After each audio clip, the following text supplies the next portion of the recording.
The diner smelled of sizzling bacon and hot coffee. Neon lights buzzed faintly, painting the rainy street outside in soft pink and blue. Inside, warmth wrapped around the customers like a blanket. The door creaked open. A small figure slipped in.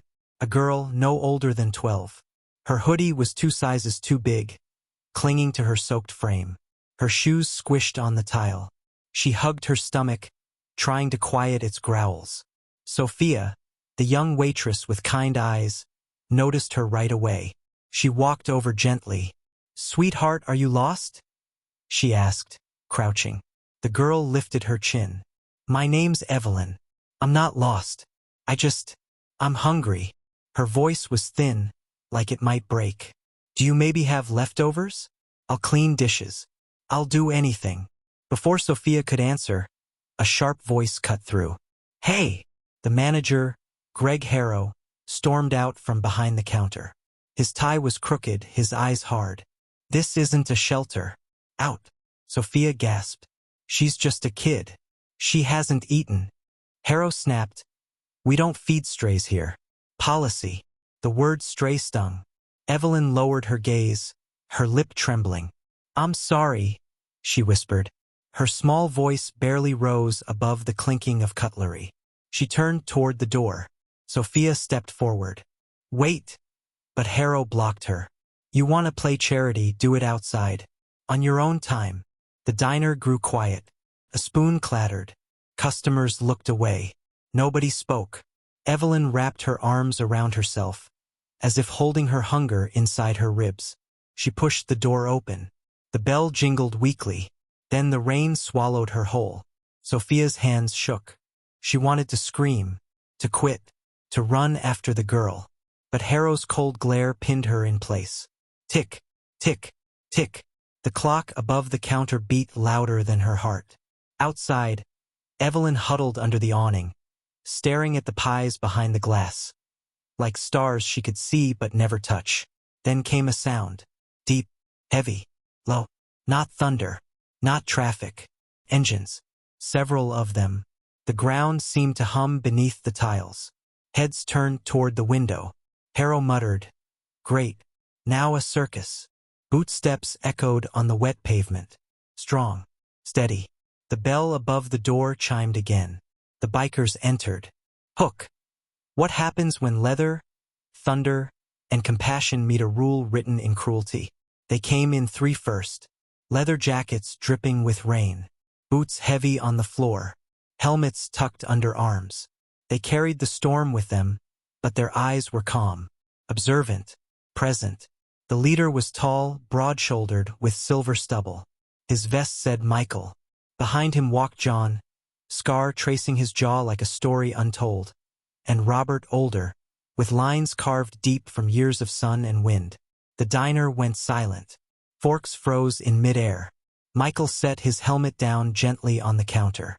"Evening," he said, voice calm but commanding. Sophia swallowed hard. "Table for 3? Michael's gaze shifted toward the rain-streaked window. Outside, Evelyn still stood shivering. 4, he said. "Booth by the window." Harrow cut in, voice sharp. "She doesn't eat here. Don't even think about." Michael turned his head slightly. "Booth by the window," he repeated. Quiet, but unshakable. Sophia led them. The booth squeaked as they sat. Michael faced the door. Robert and John flanked the table. The 4th seat stayed open, waiting. "What'll it be?" Sophia asked, notebook trembling in her hands. Michael ordered without hesitation. 3 specials. 1 kid's meal. Burger. Extra pickles. Fries. Tomato soup. Grilled cheese. Apple pie. Cherry pie. Milk. Hot cocoa. His eyes softened.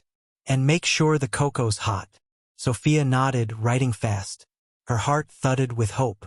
Michael stood, walked to the door, and stepped out into the rain. His boots splashed softly. Evelyn looked up, eyes wide. "Hey!" Michael said, crouching low. "I'm Michael. We've got a seat inside. Warm food. No tricks." Her voice was fragile. "I don't have money." Michael smiled, the kind that lit up more than his face. "Good thing we ordered too much." Evelyn hesitated, hugging herself tighter. Then she whispered, "Okay." The bell jingled as they stepped in together. The air changed. Customers leaned in. Harrow's face darkened. He moved fast, blocking their path. "No," he barked. "She doesn't belong here." Michael didn't even flinch. "She's with us." "Policy," Harrow snapped. Michael's voice was steady as stone. "Then the policy is wrong." Sophia stepped forward with a steaming mug. She set it gently in front of Evelyn. The cocoa steam rose like a soft shield. Evelyn stared at it, lips parting. Her trembling hands reached. Harrow raised his hand as if to knock it away. "Hook.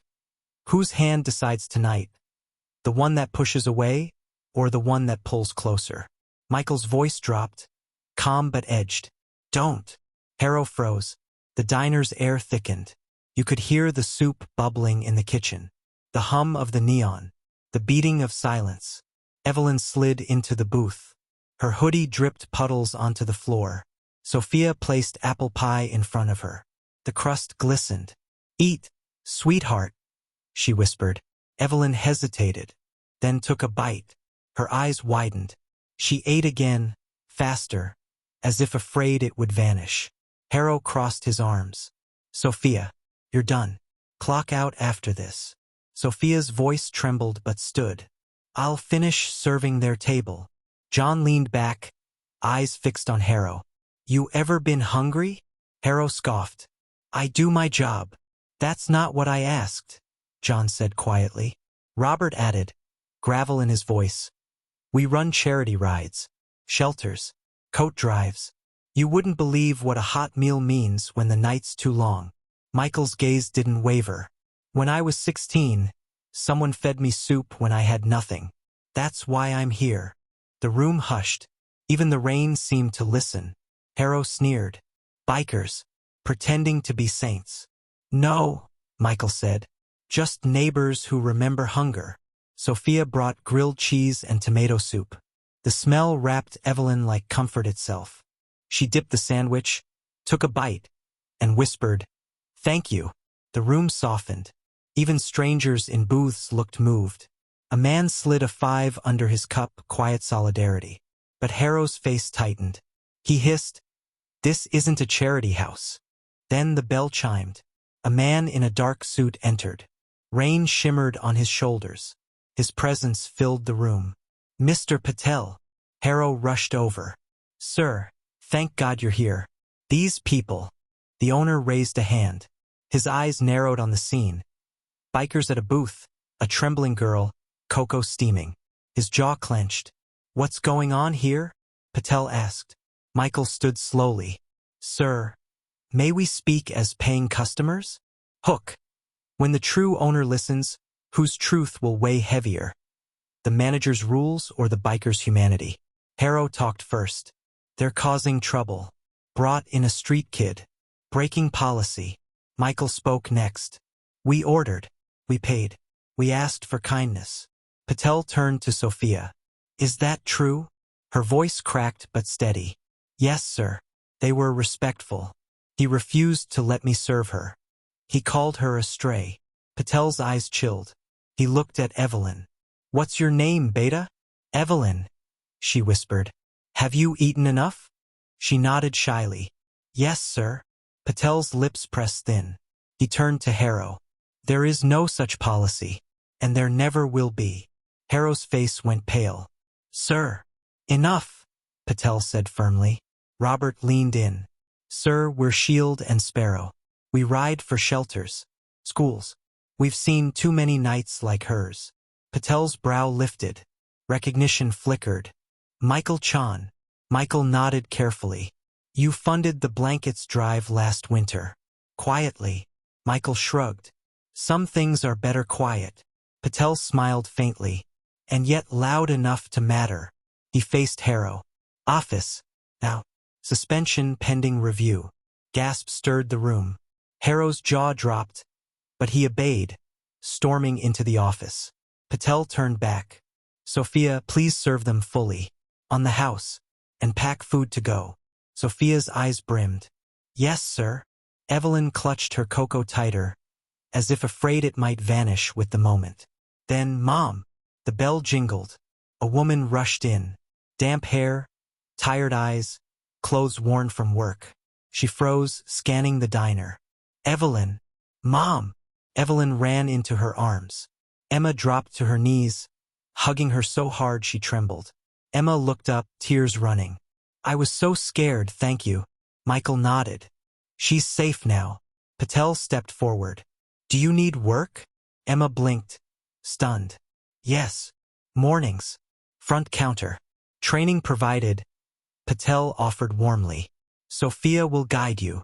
Emma covered her mouth, overwhelmed. I don't know what to say." Patel smiled. "Say yes." She whispered it. "Yes." The office door clicked open. Harrow emerged, red-faced. Patel turned. "Greg, go home. We'll talk later."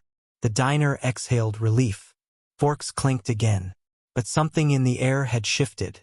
Hook. A new day is coming. But will kindness hold when the morning light returns? Morning painted the diner gold. The neon light hummed softly. The storm had passed. Sophia arrived early carrying a box of donuts. She set them on the counter, because beginnings deserved sweetness. The bell chimed. Michael, John, and Robert walked in, helmets under arms.